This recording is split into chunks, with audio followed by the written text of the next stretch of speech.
Hey guys, I have a book haul to share with you today.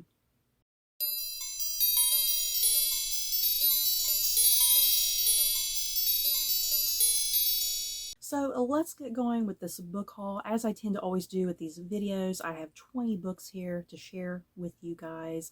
And yeah, many of these are cool. I'm looking down at the pile down here. Many of these are quite old. I got these like a couple years ago at this point.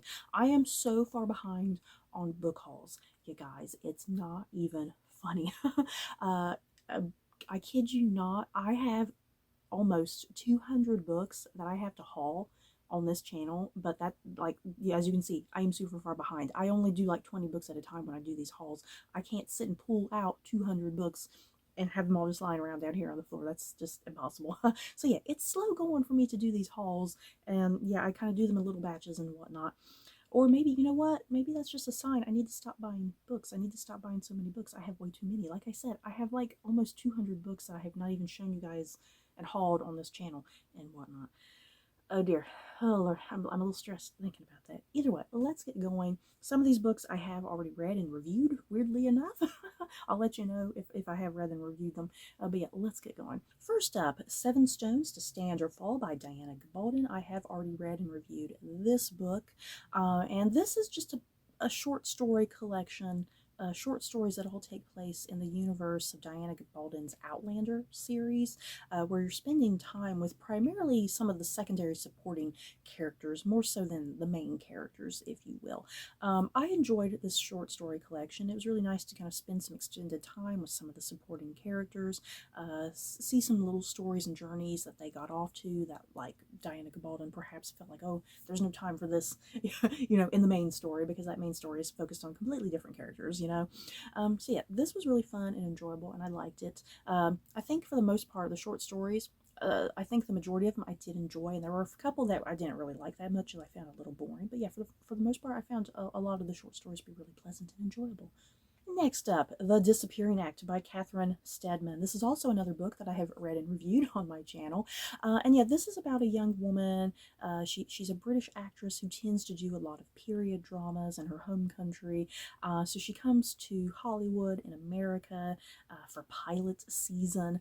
And while she's auditioning for some pilots, during one of the auditions, she meets another young woman who's also auditioning for some similar roles, and the two of them chat and kind of get along.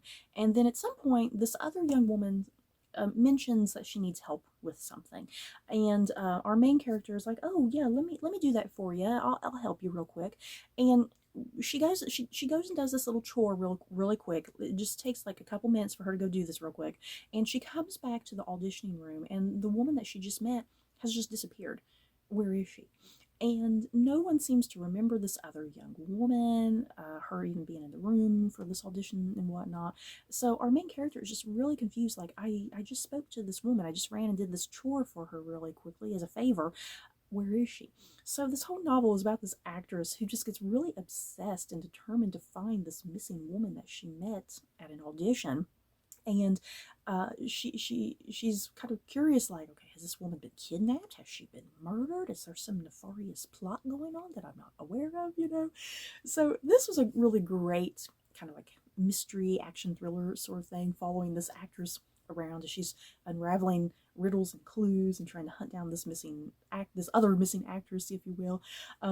If you love all things dealing with like Hollywood and actresses and stuff like that, this is really unique and different. Has nothing to do with like a private eye, a private detective like doing all the work. It's just about an average woman who's an actress doing her own thing and solving her own mystery and whatnot.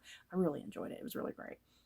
Next up, Love Scenes by Bridget Morrissey. I have already read and reviewed this book as well on my channel. This is a book about two actors who are reuniting together on a new film and whatnot. And the thing is, these two actors, they both have some really dark things in their past. They previously did date before, but they had a pretty bad falling out and breakup and whatnot. So yeah, here they are forced back together again in this other new movie. And the thing is, the chemistry and the sexual tension starts building back up again, and they start realizing, maybe we should get back together. And why did we break up to begin with? Yeah, this is like a contemporary romance novel. It's really light. It's really fluffy. I'm not particularly really into contemporary romance. I kind of primarily picked this book up because of the Hollywood angle, I thought it sounded really cute and whatnot, and it was really cute and fluffy and nice and whatnot, kind of a nice palate cleanser. That's how I think, even when I did my book review for this, I described it as a nice palate cleanser in between books, because I tend to read a lot of books that tend to be like kind of darker and like historical fiction and stuff. So yeah, this was a really nice palate cleanser to read something more contemporary and romance and light and fluffy and whatnot. But yeah, if you like that sort of thing, you might want to pick this up.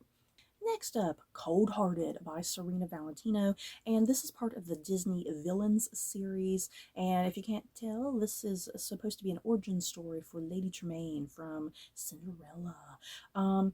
This Disney Villains series, oh boy, I don't know why I keep getting these books, because they're not good. They're kind of bad. They just really suck. But I've still just been picking them up with the hopes that there'll be some books in the series that are good, because there have been some hits in there. There's been a couple books I have really thoroughly enjoyed, and this particular book, did I mention I've already read and reviewed this? Yeah, I've already read and reviewed this. This particular book, it was going pretty well, and I was enjoying it, but then there were some things that started happening in the plot about midway through that I was getting really frustrated with and irritated with, especially with how Lady Tremaine was being treated, like the way she was becoming a villain, which really, it's like, those weren't villain qualities to me, but the book is saying those are villain qualities, and they're really not. It's kind of hard to say, to describe if you haven't read this book. But yeah, the Disney Villain series, I would not recommend these books unless you really do just like all things Disney and you like the Disney villains, because other than that, these books are absolute trash and absolute garbage, you guys. Like I said, I don't know why I keep doing this to myself and picking these books up when I know I'm not going to really like them. Like I said, though, there's been a few that I've liked, because I liked the first book in the series, which was about the Evil Queen, and then I also liked one of the other books in the series that was focused on Cruella. That book with Cruella was really nice, and like I said, this was going well, but then it went dramatically downhill. Oh dear. Next up, I have two books here.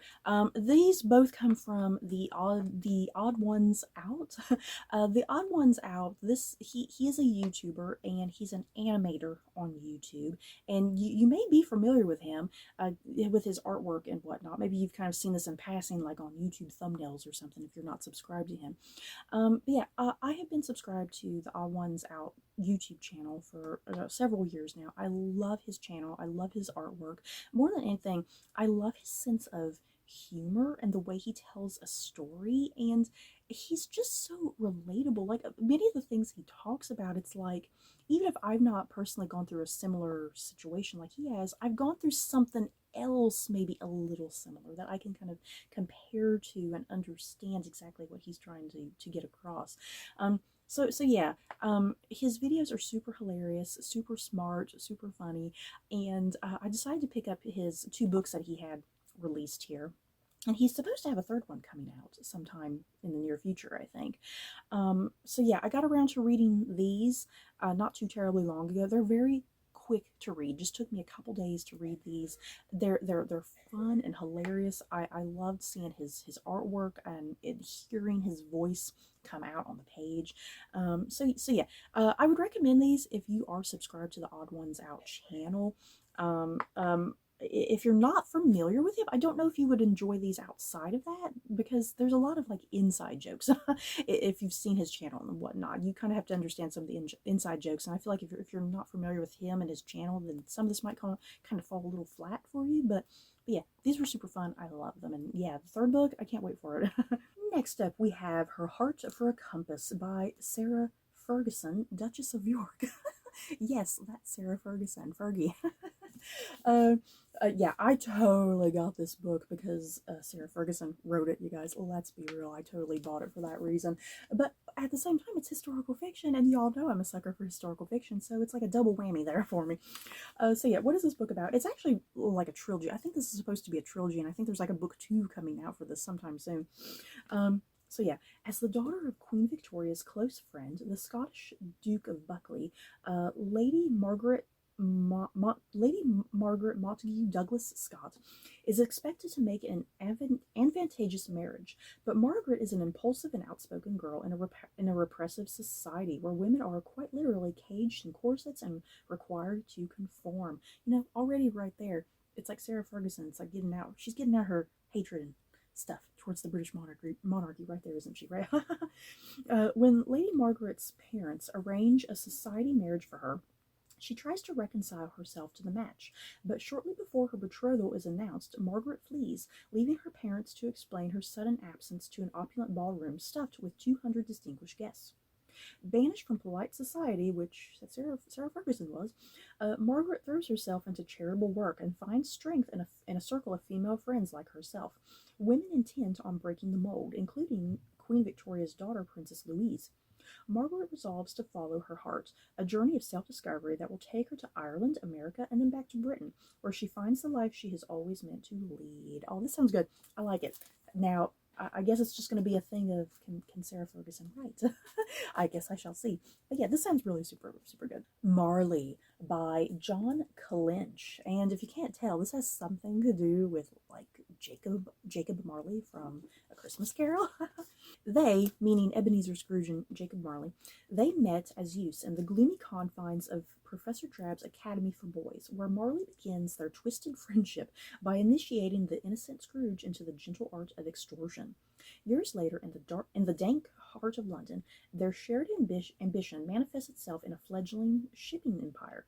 Between Marley's genius for deception and Scrooge's brilliance with numbers, they amass a considerable fortune of dubious legality, all rooted in a pitiless commitment to the soon-to-be outlawed slave trade. As Marley toys with the affections of Scrooge's sister, Fan, Scrooge falls under the spell of Fan's best friend, Belle Fairchild. Now, for the first time, Scrooge and Marley find themselves at cross purposes, with their business interests inextricably bound together and instincts for secrecy and greed bred in their very bones. The two men engage in a shadowy war of deception, false identities, forged documents, theft, and cold-blooded murder. Oh my God. Marley and Scrooge are destined to clash in an unforgettable reckoning that will echo into the future and set the stage for Marley's ghostly return. Hell yes. This sounds like such a nice take on A Christmas Carol. There's just so many freaking adaptations of A Christmas Carol, it's a little ridiculous. So yeah, this is like a prequel to all of that, which has never been done to the best of my knowledge. So yeah, this sounds great. And yeah, Scrooge and Marley are going to commit murder or something? I'm on board. Next up, The Royal Correspondent by Alexandra Joel. Let's see, this book, breaking into the newspaper business in 1960s Sydney, a competitive world dominated by hard-edged men, isn't easy for a woman. But Blaze, is that how it's pronounced? But Blaze, or Blase, not Blase, I guess it's Blaze. But Blaze Hill is far from ordinary. The only woman in the Clarion's newsroom. Her long-held dream of being a reporter has come true. Blaze isn't chasing stories just to make a name for herself. She's helping support her family and her beloved sister Ivy, whose life was transformed by polio. But the ambitious young journalist's confidence is shaken when she secretly witnesses the murder of a top crime boss, a death that rocks the Sydney underworld. One of the few people who knows what really happened is the handsome, enigmatic Adam Rule, who helps cover up the murder. When she gets a plum assignment to cover the British royal family in England, Blaze hopes to put it all behind her. In London, carving her own path amid the scandal and intrigue of the swinging 60s, life is just about perfect, until the night she attends Queen Elizabeth's gala in honor of the upcoming nuptials of Princess Margaret and Anthony Armstrong-Jones. Among the exclusive crowd is the last man she ever wanted to see, Adam Rule. And Blaze's dark secret coming back to hurt her, or is this the beginning of something far more dangerous? Yes, this sounds great. 1960s. I tend not to really travel too much into the 1960s, but yeah, the premise of this sounded pretty cool. Next up, The Second Mrs Astor by Shauna Abe. This is also another book I have read and reviewed on my channel. I freaking loved this book, you guys. Yes, I was so obsessed with it. It's not like perfect and it's not the world's most greatest literature, but yeah, for me personally, I just loved it to bits. This is the story of Madeline and John Jacob Astor, who you may be familiar with. Their doomed love story on the Titanic. She was pregnant at the time. She was able to get on the lifeboat, but John Jacob Astor, who was like the richest man in America at the time, of course, the whole women and children first thing, he had to stay on the Titanic, and yeah, as a result, he died. He tragically died, leaving pregnant Madeline all alone in the world. So yeah, this book, it really has very little to do with Titanic at the end of the day. The Titanic stuff is seriously like the last, like maybe 25% of this book. The entirety of this book is about how the two of them get together and how their romance develops and leading up to their marriage. And yet Madeline, who has to deal with a society who is looking at her as a gold digger, because she was quite a lot younger than him, like way younger than him, like maybe by 20, 25 years, something like that. So a lot of people saw her as a gold digger and just looking out for herself and whatnot. But yeah, this is kind of showing like they actually had a real true romance and love story with one another that was cruelly, tragically ended with the Titanic and whatnot. So yeah, I have always wanted a book like this, showing like their romance and, you know, being in the point of view of Madeline Astor and whatnot. I've always been wanting a book like this. So yeah, Shauna Abe gave that to me, and I'm so happy and grateful, and I loved it. Next up, The Last Mona Lisa by Jonathan Santlofer? Something like that? I can't pronounce names, you guys. It's terrible. Oh, okay, what is this book even about? Is there a plot? Okay, here it is. I'm about to say, where's the plot synopsis on this thing? Okay. It says the past and present collide in this tale of art theft, forgery, and murder. Oh my god, of course there's murder. It looks like this book has two settings. There's a setting in 1911, and then there's a setting in the present day, so I'll kind of go through this really quickly. So yeah, the past, which takes place in 1911. The Mona Lisa is stolen by museum worker Vincent Perugia. During its 2-year absence from the Louvre, replicas of the painting are created and sold as the original by a notorious duo of con artists. Several of these forgeries remain at large, prompting more than one art historian to speculate that the museum might well be displaying a fake. Oh my god. So then in the present, artist and art professor Luc Perron hunts for the truth behind his most infamous ancestor, Perugia. His search attracts a reckless Interpol detective with something to prove, a beautiful woman who may want more than Luke's affection, and a hornet's nest of the most unscrupulous art collectors and thieves. A gripping novel exploring the secrets of the 1911 theft and the dark underbelly of today's art world. The Last Mona Lisa is a story of heart-stopping suspense, as romantic and sexy as it is terrifying and thrilling, one that taps into our universal fascination with Da Vinci, the authentic and the fake, and people so driven to acquire priceless works of art they will stop at nothing to possess them, not even murder. Yes, ooh, this sounds great, you guys. Next up, you guys, I can't wait to get to this, because this is like a really infamous book, if you will. And yeah, this is Diana, Her True Story, in Her Own Words, by Andrew Morton. And yeah, this edition that I have is the 25th edition, which, yeah, I think 25 years has gone long gone since by. It's been more like 30 something years now, hasn't it? Yeah, so yeah, this edition is it's a little behind, but that's okay. So yeah, I have definitely just heard so much about this book. I definitely want to read it for my own opinion about it and see how it goes. Yeah, the latest season of The Crown dived really heavily into this. So yeah, I can't wait to get to this, you guys. It should be pretty thrilling. Matahari's Last Dance by Michelle Moran. Let's see, this book. The year is 1917, and the notorious exotic dancer Matahari sits in a cold Parisian cell, facing either freedom or execution. She has been charged with espionage and is accused of sending thousands of French soldiers to their death. As she awaits her fate, Matahari tells the mesmerizing story of her life to a reporter who is allowed to visit her in prison. Beginning with her father's abandonment, Matahari recalls her turbulent marriage to a military officer 20 years her senior. Taken by her husband to the island of Java, she soon discovers that he is both an alcoholic and a philanderer. In order to escape his drunken rages, Matahari learns to dance, paving the way to her eventual stardom as Europe's most infamous dancer. Yes. I have recently kind of become familiar with the story of Matahari, and it's so intriguing. And yet a woman gets executed for treason, essentially, which is just so shocking. So yeah, I can't wait to read this. All's Well by Mona Awad. And I love the cover design on this because it looks like a mask, you know, like a theater mask. But then, yeah, when you look deeper in there, it's like pills. I love that. So yeah, this. Let's see. Miranda Fitch's life is a waking nightmare. The accident that ended her burgeoning acting career left her with excruciating chronic pain, a failed marriage, and a deepening dependence on painkillers. And now she's on the verge of losing her job as a college theater director. Determined to put on Shakespeare's All's Well That Ends Well, the play that promised and cost her everything, she faces a mutinous cast hell-bent on staging Macbeth instead. Miranda sees her chance at redemption slip through her fingers. That's when she meets three strange benefactors who have an eerie knowledge of Miranda's past and a tantalizing promise for her future. One where the show goes on, her rebellious students get what's coming to them, and the invisible doubted pain that's kept her from the spotlight is made known.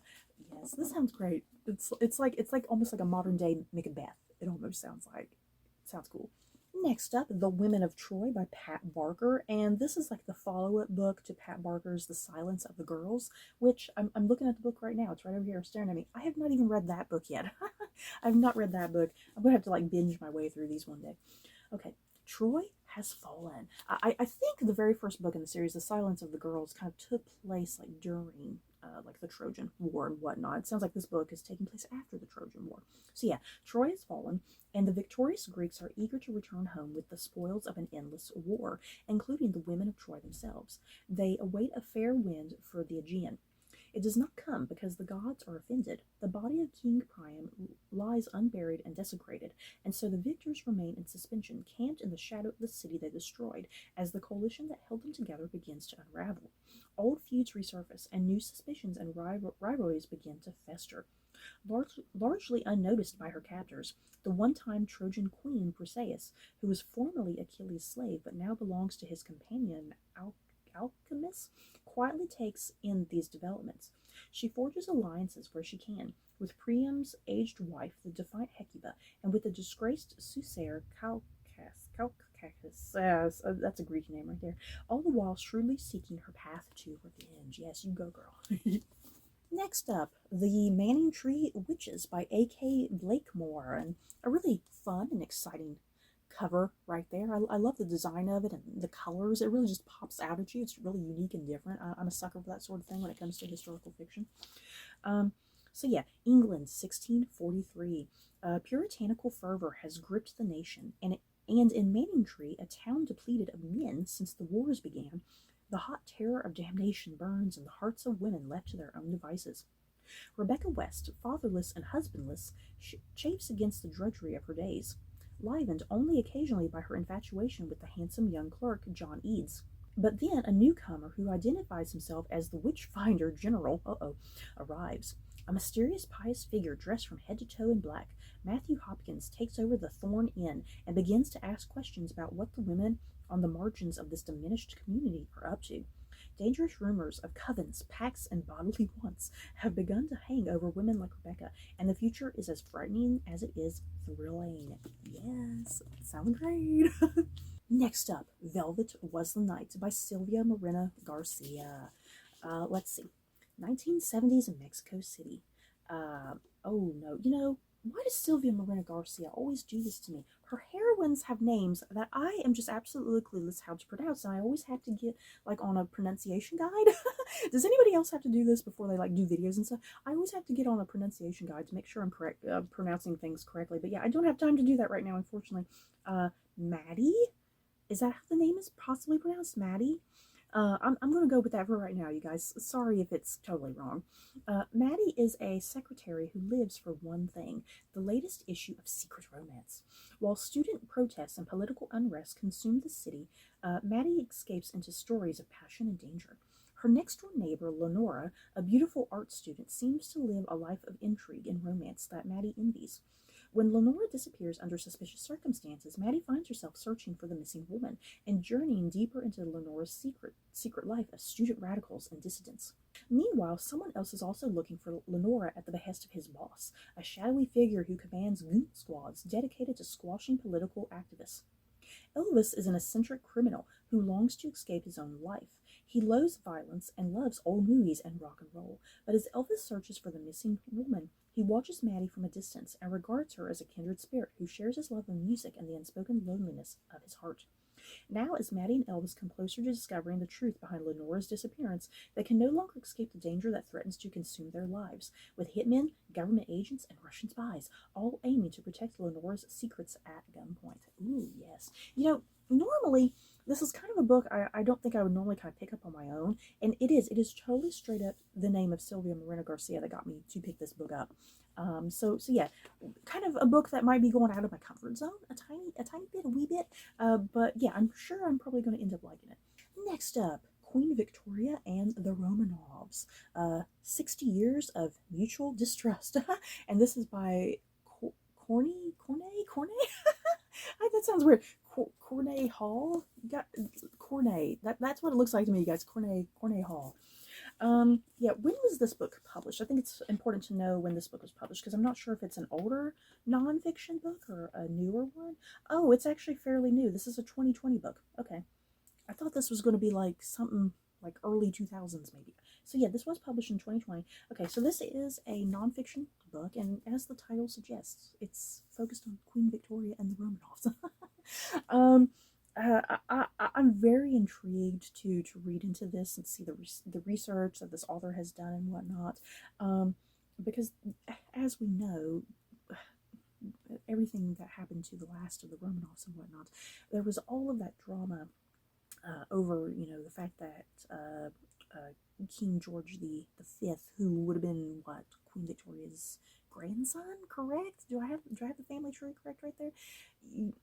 Yeah, King George V and Tsar Nicholas II, they were cousins, but yet King George V did not come to the Romanovs' aid in their time of need and whatnot. So there's always that big controversy and whatnot. So yeah, I think this book, as it says, it's going through 60 years of mutual distrust. I think that it's kind of building to how kind of that divide between the Russian family and the English monarchy, the British monarchy, how that kind of started falling apart and crumbling and whatnot, I'm guessing. So yeah, I can't wait to get to this. This sounds really great. Next up, The Mad Women's Ball by Victoria Moss. And it takes place in an asylum in 1885. All of Paris is enthralled to Dr. Charcot and his displays of hypnotism on women who have been deemed mad or hysterical, outcasts from society. But the truth is much more complicated, for these women are often simply inconvenient, unwanted wives or strong-willed daughters. Once a year, a grand ball is held at this asylum. For the Parisian elite, the Mad Women's Ball is the highlight of the social season. For the women themselves, it is a rare moment of hope. Genevieve is a senior nurse at the asylum. After the death of her beloved sister, she has shunned religion and placed her faith in Dr. Charcot and his new science. But everything begins to change when she meets Eugenie, the 19-year-old daughter of a bourgeois family that has locked away the girl because she claims to talk to spirits. And now Eugenie has a plan, and she needs Genevieve's help. Their fates will collide on the night of the Mad Women's Ball. Yes. There was a movie of this. A French movie, because this is actually a French book, if I'm not mistaken. It's been translated into English. The French movie, I actually watched that first, and it was super good, guys. I absolutely loved it, and I can't wait to get to this book. And it's a very small book. It's a very, very small book, and it shouldn't take me any time to read it. And the last book that I have here, this is Certain Dark Things, and this is also by Sylvia Moreno Garcia, you guys. And this book, Welcome to Mexico City, an oasis in a sea of vampires. Domingo, a lonely garbage-collecting street kid, is just trying to survive its heavily policed streets when a jaded vampire on the run swoops into his life. Adel, the descendant of Aztec blood drinkers, is smart, beautiful, and dangerous. Domingo is mesmerized. Adel needs to quickly escape the city, far from the rival narco-vampire clan relentlessly pursuing her. Her plan doesn't include Domingo, but Adel finds herself warming up to the scrappy young man and his undeniable charm. As the trail of corpses stretches behind them, local cops and crime bosses start closing in. Vampires, humans, cops, and criminals collide in the dark streets of Mexico City. Do Adel and Domingo stand a chance of making it out alive, or will the city devour them all? Ooh, sounds great. So yeah, Sylvia Moreno Garcia getting into like demons and vampires and stuff like that. It sounds super great. I love this cover.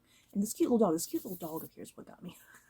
So you guys, that is it for this book haul. Let me know in the comments below any of these books that you guys have read in the past. Did you love them? Did you hate them? And yeah, any of these books that you guys would love for me to get to sooner or rather than later, just let me know your thoughts down below. So that's it for this video. Don't forget to like, comment, and subscribe. And if you like this video, you may like these other videos. Bye guys.